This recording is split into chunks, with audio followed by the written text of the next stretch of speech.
जय हिंद दोस्तों, कैसे हैं आप लोग। तो आज हम बात करने वाले हैं साल 2005 में आई एक super natural horror film the Amityville horror के बारे में। यह फिल्म सच्ची घटना पे आधारित है, जिसके बारे में हम वीडियो के एंड में बात करेंगे। इस फिल्म की IMDb रेटिंग है 6 आउट ऑफ 10 और 85% गूगल यूजर्स ने इसे लाइक भी किया है। अगर आप हमारे चैनल पे नए हैं तो इसे सब्सक्राइब करें और बेल आइकॉन दबाएं नोटिफिकेशंस के लिए। और अगर आप इस मूवी को हिंदी में देखना चाहते हैं तो आप मुझे इंस्टाग्राम पे फॉलो करें, मैं वहां पे आपको इसकी लिंक प्रोवाइड कर दूंगा। तो बिना कोई वक्त गवाए आइए शुरू करते हैं आज का एक्सप्लेनेशन।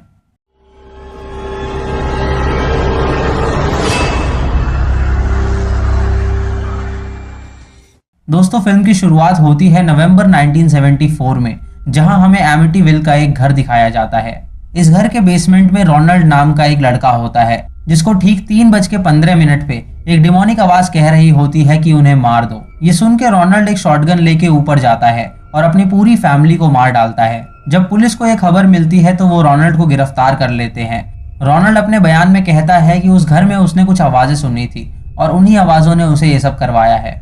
फिर हमें एक साल बाद लुत्स फैमिली दिखाई जाती है, जिसमें होते हैं एक कपल जॉर्ज और कैथी और उनके 3 बच्चे बिली, माइकल और चेल्सी।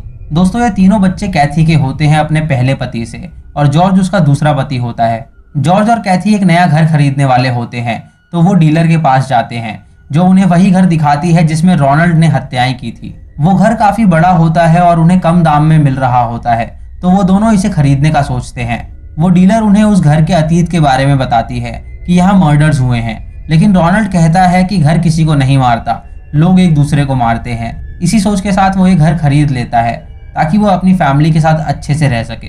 कुछ दिनों बाद लुट्स फैमिली उस घर में रहने के लिए चली जाती है और वो सभी बहुत खुश होते हैं। रात को कैथी अपने बच्चों को सुलाने जाती है तो बिली अपने स्वर्गीय पिता को याद कर रहा होता है। वो अपनी माँ को पूछता है कि क्या जॉर्ज कभी डैड को रिप्लेस कर पाएगा, तो उसकी माँ कहती है कि वो बस तुम्हारा दोस्त बनना चाहता है। जॉर्ज ये बातें सुन लेता है और बेडरूम में चला जाता है। वहाँ उसे काफी ठंड लग रही होती है, तो वो बेसमेंट में जाता है हीटर चालू करने के लिए। वहाँ उसे एक घड़ी मिलती है जिसमें 3:15 हुए होते हैं। तभी उसे कुछ आवाजें सुनाई देती हैं, लेकिन वो उसे नजरअंदाज कर देता है और ऊपर चला जाता है। बेडरूम में कैथी और वो इंटीमेट होते हैं, और जब वो कर रहे होते हैं तो जॉर्ज अपने रूम में एक लड़की की आत्मा देखता है, जिसे देख के वो डर जाता है। अगली सुबह कैथी जब चेल्सी के रूम में जाती है तो वो उसे अकेले बात करते हुए पाती है। वो उससे पूछती है कि वो किससे बात कर रही है, तो वो बताती है कि वो जोडी से बात कर रही है।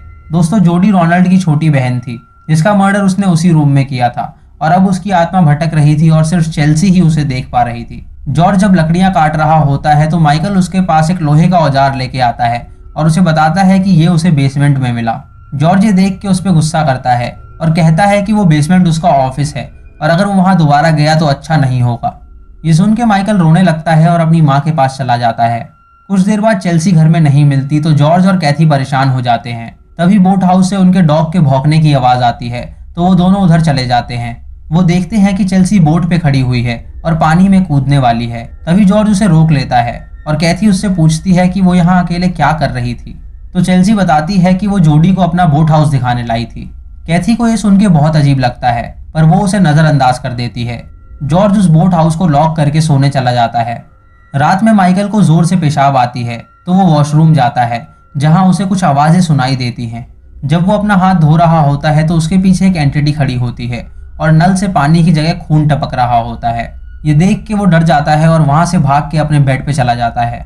जब रात के 3:15 होते हैं तो उस घर की सारी खिड़कियां अपने आप खुल जाती हैं और जॉर्ज उठ जाता है। वो बच्चों के रूम में जाता है, जहां वो देखता है कि वो गन लेके खड़ा है और उसने खुद को गोली मार ली है। तभी उसकी नींद खुल जाती है और ये एक सपना होता है।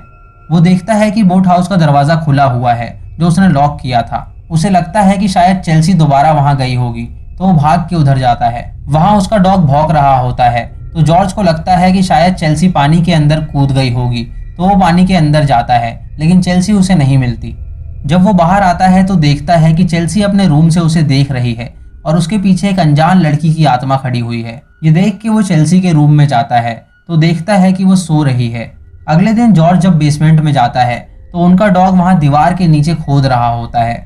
ये देख के जॉर्ज समझ जाता है कि उस दीवार के पीछे जरूर कुछ है। तभी वहां कैथी आती है और उसका हाल पूछती है। जॉर्ज उसे बताता है कि वो ठीक से सो नहीं पा रहा है और वो उस पर गुस्सा भी करता है। जॉर्ज का बदलता बर्ताव देख के कैथी हैरान हो जाती है। उसके बाद जॉर्ज बिली को लेके लकड़ियां खरीदने जाता है और उसे वो सारी लकड़ियां अकेले रखने को कहता है। इधर कैथी जब किचन में होती है तो अचानक उसके पीछे से एक परछाई गुजरती है। वो देखती है कि फ्रिज के मैग्नेट से लिखा हुआ है catch them and kill them, यानी उन्हें पकड़ो और मार डालो। उसे लगता है कि जॉर्ज ने ये किया होगा, तो वो उससे इसके बारे में पूछती है। वो दोनों जब मैग्नेट देखते हैं तो वो नॉर्मल हो चुका होता है, जिससे कैथी को लगता है कि वो शायद हेलुसिनेट कर रही होगी। रात को कैथी और जॉर्ज एक डेट पे जाने वाले होते हैं और बच्चों के लिए उन्होंने एक बेबी सिटर बुलाई होती है। बिली अपनी माँ को मना करता है बेबी सिटर रखने के लिए, लेकिन जब वो बेबी सिटर वहां आती है तो बिली उसकी हॉटनेस देख के पिघल जाता है। कैथी लिसा को घर दिखाना चाहती है तो लिसा बताती है कि वो इस घर को जानती है क्योंकि वो पहले भी यहाँ बेबी सिटिंग कर चुकी है डिफोइस फैमिली के लिए, जो यहाँ पहले रहा करते थे। कैथी और जॉर्ज रेस्टोरेंट में जाते हैं और एक अच्छा टाइम स्पेंड करते हैं। इधर लिसा बिली को बताती है कि उस घर में क्या हुआ था जिसमें वो रह रहे हैं। वो उसे बताती है कि रोनाल्ड का कहना था कि उसे इस घर में आवाजें सुनाई देती थी जो उसे उसकी फैमिली को मारने के लिए कहती थी। पहले उसने अपने डॉग को मारा था और कुछ दिन बाद उसने अपनी पूरी फैमिली को मार डाला क्योंकि उसका मानना था कि वो डीमंस हैं। ये कहने के बाद वो चेल्सी के रूम में जाती है और उन्हें बताती है कि इस रूम में जोडी नाम की लड़की रहा करती थी जिसको उसके भाई ने मार डाला था और उसकी बॉडी क्लोजेट में मिली थी। चेल्सी उसे कहती है कि जोडी का कहना है कि वो एक गंदी बेबी सिटर थी। ये सुन के वो उसे कहती है कि वो तो मर चुकी है, तो वो ऐसा कैसे कह सकती है। तभी बिली लिसा को क्लोजेट के अंदर जाने का डेयर देता है और जब वो अंदर जाती है तो जोडी की आत्मा उसे डराती है। वो उसका हाथ पकड़ के उसकी उंगली अपने घाव के अंदर घुसाती है, जिससे वो बहुत ज्यादा डर जाती है और सदमे में आ जाती है। ये देख के बच्चे एम्बुलेंस बुलाते हैं। जब कैथी और जॉर्ज वहां पहुंचते हैं तो लिसा कैथी को बताती है कि उसने जोडी को देखा। ये सुन के कैथी को लगने लगता है कि जरूर उस घर में कुछ है। जॉर्ज को लगता है कि बच्चों ने ये मजाक किया होगा, तो वो उन्हें बहुत डांटता है। कैथी चेल्सी के पास जाती है और उससे पूछती है कि वहाँ क्या हुआ था, तो वो बताती है कि जोडी ने लिसा को हर्ट किया क्योंकि वो उसे अच्छी नहीं लगती है। वो उसे ये भी बताती है कि जोडी के मुताबिक जॉर्ज भी अच्छा आदमी नहीं है। अगले दिन जॉर्ज लकड़ियां काट रहा होता है और उसे देख के लग रहा होता है कि वो बहुत गुस्से में है। वो बिली को उन लकड़ियों को रखने के लिए कहता है और उन लकड़ियों को रखते रखते रात हो जाती है, जिससे बिली काफी थक जाता है। ये देख के कैथी जॉर्ज से बहुत नाराज होती है। रात को बेसमेंट में जॉर्ज को बिली और उसके भाई की बातें सुनाई दे रही होती हैं और वो जॉर्ज को गाली दे रहे होते हैं। तभी दीवार के पीछे से एक डिमोनिक आवाज आती है जो जॉर्ज को कहती है कि उन्हें मार डालो। जॉर्ज उस दीवार के पीछे जाता है जहां वो खून की नाली देखता है और वहीं वो खुद को खून से लथपथ लेटा हुआ पाता है। ये एक सपना होता है जिसे देख के वो नहाने चला जाता है। जब वो बाथटब में नहा रहा होता है तो एक आत्मा उसे पकड़ के पानी में डुबाने लगती है, लेकिन तभी वहां कैथी आ जाती है और उसे बचा लेती है। अगले दिन कैथी उसे डॉक्टर के पास ले जाती है जहां उसकी रिपोर्ट्स नॉर्मल आती हैं, तो डॉक्टर उसे किसी साइकियाट्रिस्ट को दिखाने की सलाह देता है। जब वो दोनों वापस घर पहुंचते हैं तो देखते हैं कि चेल्सी घर के छत पे खड़ी हुई है। ये देख के वो दोनों उसे बचाने चले जाते हैं। कैथी चेल्सी से पूछती है कि वो ऊपर क्या कर रही है, तो वो उसे कहती है कि जोडी ने कहा है कि अगर वो उसके साथ आएगी तो वो उसे उसके डैड से मिलवा सकती है। ये कह के वो छलांग लगा देती है, लेकिन तभी जॉर्ज उसे पकड़ लेता है और उसकी जान बच जाती है। कैथी चेल्सी पे बहुत गुस्सा करती है, तो जॉर्ज ये देख के उनको पागल कहता है और अपना सारा सामान लेके बेसमेंट में रहने के लिए चला जाता है। उसके बाद कैथी एक फादर के पास जाती है और उन्हें बताती है कि उसके घर में एक बुरी शक्ति है जिसकी वजह से उसका घर टूट रहा है। फादर उसे बताते हैं कि 1 साल पहले उनके पास यही सेम केस आया था। कैथी उनसे पूछती है कि क्या वो डिफॉइस फैमिली थी। फादर उससे कहते हैं कि हाँ, और वो ये बात कैसे जानती है, तो कैथी उन्हें बताती है कि वो अभी उनके घर में रह रही है। इधर जॉर्ज का बर्ताव काफी बिगड़ गया होता है और वो बिली को अब्यूज कर रहा होता है। रात को वो बेसमेंट में अपनी फैमिली वीडियो देखता है जिसमें उसे बिली की शक्ल डीमन में बदलती हुई नजर आती है, जिसे देख के वो चौंक जाता है। रात को 3:15 पे अचानक उसकी नींद खुलती है और एक डिमोनिक आवाज उसे कहती है कि उन्हें मार दो। तभी घर के सारे दरवाजे अपने आप खुल जाते हैं और जॉर्ज एक एक्स लेके बाहर बोट हाउस में जाता है। उस बोट हाउस में एक आत्मा उस पर हमला करती है जिसे एक्स से वो मार गिराता है। जब वो होश में आता है तो देखता है कि वहाँ कोई आत्मा नहीं है, बल्कि उसके हाथों उसके डॉग का कत्ल हो गया है। अगले दिन कैथी जॉर्ज से कहती है कि उन्हें इस घर से जाना होगा क्योंकि ये घर हॉन्टेड है, पर जॉर्ज वहां से जाने के लिए तैयार नहीं होता है और उनकी इसी बात पे लड़ाई हो जाती है।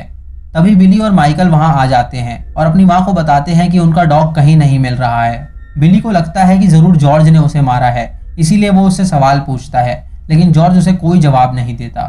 दोपहर में फादर उनके घर आते हैं जहां वो चेल्सी के हाथ में एक काला टेडी देखते हैं। वो कैथी को बताते हैं कि जो टेडी चेल्सी के पास है वो जोडी का था और उसके फ्यूनरल के वक्त उन्होंने उस टेडी को जोडी के साथ गाड़ा था। उसके बाद वो घर में जाते हैं जहां वो हर जगह होली वाटर छिड़कते हैं, लेकिन उस घर के संपर्क में आते ही वो होली वाटर गायब हो जाता है। तभी फादर के ऊपर मक्खियों का झुंड हमला कर देता है और एक डिमोनिक आवाज उन्हें वहां से भागने को कहती है। ये देख के फादर वहां से भाग जाते हैं। रात को फिर जॉर्ज की नींद खुलती है और वो आवाज उसे सबको मारने के लिए कहती है। वो आवाजें उसके सर में गूंज रही होती हैं, जिससे उसे बहुत तकलीफ होती है। वो बाहर जाता है और वहीं लेट जाता है जिससे कि वो आवाजें बंद हो सकें। कैथी ये सब देख लेती है और अगले दिन वो एक लाइब्रेरी में जाती है। वो उस घर से रिलेटेड सारे आर्टिकल्स पढ़ती है जिसमें लिखा होता है कि रोनाल्ड को उसकी फैमिली डीमंस लगती थी और 28 दिन बाद उसने सबको मार डाला था। वो उसी आर्टिकल में एक बुक देखती है जो रोनाल्ड के रूम से बरामद हुई थी और उसमें केचम लिखा हुआ था। वो उस बुक को ढूंढती है जिसमें उस घर के बारे में लिखा होता है। उसमें लिखा होता है कि केचम एक रेवरेंट था और उसने वो घर 1671 में बनाया था और वहाँ वो इंडियंस पे डिमोनिक रिचुअल्स परफॉर्म करता था और उन पे टॉर्चर करके उनकी बलि शैतान को चढ़ाता था। एक दिन केचम ने खुद की बलि चढ़ा दी ताकि उसकी आत्मा उस घर में बंद हो सके। ये देख के वो समझ जाती है कि उस घर में केचम की आत्मा है जो जॉर्ज से ये सब करवा रही है। इधर जॉर्ज को वो आवाजें आ रही होती हैं तो वो बेसमेंट की दीवार तोड़ देता है और उसके अंदर जाता है। वो देखता है कि वहाँ एक जेल है जिसमें इंडियंस को टॉर्चर किया जाता था। वो एक रूम में जाता है जहाँ उसे केचम दिखाई देता है। केचम एक चाकू उठाता है और अपना गला काट देता है और उसका सारा खून जॉर्ज पे आ जाता है, जिससे जॉर्ज पूरी तरह पोजेस्ड हो जाता है। इधर कैथी फादर के पास जाती है और उनसे पूछती है कि वो उनके घर से क्यों भाग गए थे। तो फादर उन्हें बताते हैं कि उस घर में एक बुरी आत्मा है जो बहुत शक्तिशाली है और वो उससे नहीं लड़ सकते, इसीलिए वो उस घर से भाग गए थे। ये सुन के कैथी अपने घर पहुंचती है जहां वो जॉर्ज को बोट हाउस में पाती है। जॉर्ज उसे मारने की कोशिश करता है लेकिन वो वहां से भाग जाती है। इधर चेल्सी बेसमेंट में होती है जहां वो अपने परिवार के नाम के कॉफिन्स देखती है। वो अपनी माँ को ये दिखाती है और वो सभी वहां से भागने का सोचते हैं। इधर जॉर्ज शॉटगन लेके उनका पीछा करता है और केचम की आत्मा सारे दरवाजे और खिड़कियां बंद कर देती है ताकि वो लोग वहां से भाग ना सकें। वो सभी एक खिड़की तोड़ के घर की छत पे चले जाते हैं और जॉर्ज उनका पीछा करता है। तभी बिली जॉर्ज को एक रॉड से मारता है जिससे वो नीचे गिर जाता है। वो सभी नीचे उतर के वहां से भागने वाले होते हैं, लेकिन तभी जॉर्ज एक्स लेके वहां आ जाता है और उसे कैथी के पेट में घुसा देता है। कैथी शॉटगन उठा के जॉर्ज के सर पे मारती है जिससे वो बेहोश हो जाता है। वो सभी जॉर्ज को रस्सी में बांध के बोट हाउस में ले जाते हैं और बोट स्टार्ट करके वो उस घर से दूर चले जाते हैं। जॉर्ज को जब होश आता है तो वो ठीक हो चुका होता है और कैथी को कहता है कि जल्दी यहाँ से निकलो। फिर लिखा हुआ आता है कि 28 दिन के बाद लुत्स फैमिली एमिटीविल छोड़ के चली गई और वहां कभी वापस नहीं आई। फिर हमें जोडी की आत्मा दिखाई जाती है जिसे केचम की आत्मा बेसमेंट में खींच लेती है और उस घर का सारा सामान नॉर्मल हो जाता है और मूवी खत्म हो जाती है। तो दोस्तों ये थी इस फिल्म की कहानी जहां उस घर में केचम नाम के शैतान का साया था। केचम एक रेवरेंट था जो डेविल की पूजा करता था। वो लोगों को टॉर्चर करके उनकी बलि डेविल को चढ़ाता था। डेविल के लिए एक दिन उसने अपनी बलि चढ़ा दी ताकि वो आत्मा बन के उस घर में हमेशा रह सके। उसकी आत्मा फैमिली के मर्द को पोजेस करती थी और उससे बाकी फैमिली मेंबर्स को मारने के लिए कहती थी और ये सब 28 दिन के दरमियान होता था। दोस्तों उसी घर में जोडी की भी आत्मा भटक रही थी जिसे सिर्फ चेल्सी देख सकती थी। दोस्तों आइए अब बात करते हैं इस घर में हुई सच्ची घटना के बारे में। दोस्तों 1974 में डिफॉय परिवार ने एक बड़ा सा घर लिया था जो एमिटीविल में था। इस परिवार में थे 2 कपल, रोनाल्ड और लुइस, और इनके 5 बच्चे, Ronald junior, Don, Allison, Mark और जॉन। उस घर में जाते ही रोनाल्ड के बेटे रोनाल्ड जूनियर का बर्ताव बदल गया। वो छोटी छोटी बातों पे अपने परिवार से लड़ता था और हमेशा गुस्से में रहता था। एक रात 3:15 पे रोनाल्ड जूनियर ने अपनी शॉटगन उठाई और अपने पूरे परिवार को उससे मार डाला। रोनाल्ड जूनियर ने अपने बयान में कहा था कि ये सब उसने जानबूझ के नहीं किया था, एक बुरी शक्ति उससे ये सब करवा रही थी। 1 साल बाद 1975 में लुत्स फैमिली ने उस घर को खरीदा था। एक प्रीस्ट उनके घर को ब्लेस करने आया था, लेकिन वो वहां से भाग गया था क्योंकि उसका कहना था कि किसी ने उसे उस घर से बाहर निकलने के लिए कहा था और उसे एक थप्पड़ भी मारा था। पर जब उसने आसपास देखा तो वहां कोई नहीं था। दोस्तों रियल प्रीस्ट ने यह मेंशन नहीं किया था कि वहां कोई मक्खियां थी, ये बस फिल्म में ऐड करके दिखाया गया है। दोस्तों कुछ दिनों बाद जॉर्ज भी अजीब सा बर्ताव करने लगा था, इसीलिए ठीक 28 दिन बाद लुत्स फैमिली ने वो घर खाली कर दिया था। उसके बाद एड और लोरेन उस घर की तहकीकात करने आए थे, जो कि उस टाइम के बेस्ट पैरानॉर्मल इन्वेस्टिगेटर थे। उनके मुताबिक वो घर हॉन्टेड था और 1979 की मूवी और बुक में जो दिखाया गया था वो उससे कहीं ज़्यादा खतरनाक था। ये सारी बातें उन्होंने एक इंटरव्यू में बताई थी, जिसको अगर आप देखना चाहें तो आप देख सकते हैं, लिंक आपको डिस्क्रिप्शन में मिल जाएगा। तो दोस्तों ये थी आज की वीडियो। अगर आपको वीडियो पसंद आई हो तो आप मुझे कमेंट सेक्शन में ज़रूर बताएं, और ये भी बताएं कि क्या आप भूतों में विश्वास रखते हैं या नहीं। अगर आप रखते हैं तो आप मुझे कमेंट सेक्शन में अपने पैरानॉर्मल एक्सपीरियंस के बारे में बताएं। अगर आपको ये मूवी हिंदी में देखनी है तो आप मुझे इंस्टाग्राम पे फॉलो करें, मैं आपको वहाँ पे इसका लिंक प्रोवाइड कर दूंगा। और अगर आप चैनल पे नए हैं तो इसे सब्सक्राइब करें और बेल आइकॉन दबाएं नोटिफिकेशंस के लिए, और लाइक और शेयर करना बिल्कुल मत भूलना। तब तक के लिए जय हिंद।